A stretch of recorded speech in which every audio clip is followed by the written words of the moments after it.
អ្នកគ្រូនេះដូចសប្បាយចិត្តនេះដូចមកត្រូវខ្លាំងមកចាំកន្លែងពណ៌សក់ដែលអ្នកគ្រូកំពុងតែរៀនរាល់ថ្ងៃចាបច្ចុប្បន្នណាដូចតែខ្ញុំបានជម្រាបជូនបងប្អូនចឹងថាខ្ញុំនឹងនាំនៅអ្វីដែលថ្មីៗតែចែកជូនបងប្អូនជាស្រុកនៅកម្ពុជាបងប្អូនទាំងអស់គ្នាម៉ូតសក់បុរាណក៏ដូចជាការច្នៃម៉ូតសក់ក៏ដូចជាពណ៌សក់ពិតជាពិសេសមែនតើចាចឹងបងប្អូនទាំងអស់គ្នាអាចមើលបានចាអាចមើលបានជាមួយនឹងកម្រិតម៉ូតសក់ទាំងអស់នេះគឺពិតជាស្អាតមែនតើចាបងប្អូនចាមិនថាពណ៌សក់មិនថាការច្នៃឌីហ្សាញចាមានការឌីហ្សាញយ៉ាងស្រស់ស្អាតមែនតើបងប្អូនដែលចង់ចេះទៅលើពណ៌សក់កុំភ្លេចជ្រើសរើសជាមួយនឹងសាលាវិទ្យាល័យពណ៌ខាងស្មាចាតើតោះជាមួយនឹងការរៀននៅគ្រីស្ទីណារបស់យើងគឺយើងធ្វើការចុះឈ្មោះរៀននៅថ្ងៃទី18ខែ11ទាំងអស់គ្នាបងប្អូនទាំងអស់គ្នាចាជួបគ្នានៅថ្ងៃទី18ទាំងអស់គ្នាសម្រាប់បងប្អូនដែលចង់ចេះជាមួយនឹងពណ៌សក់ VIP មានលក្ខណៈពិសេសអត់ក៏ស្មោះចាគឺពិសេសជូនតែម្ដងបងប្អូនថាចូលពេកនឹងទទួលបានព័ត៌មានគឺថាពិសេសជូន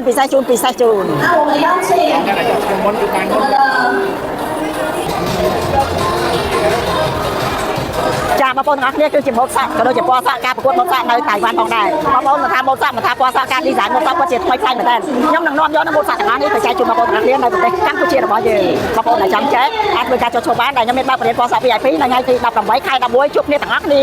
បងប្អូនថាចូលពេកនឹងទទួលបានការបញ្ចុះតម្លៃពិសេសជូនសម្រាប់បងប្អូនទាំងអស់គ្នាផងដែរអូខេបងប្អូនយេជួបគ្នានៅគ្រីស្ទីណា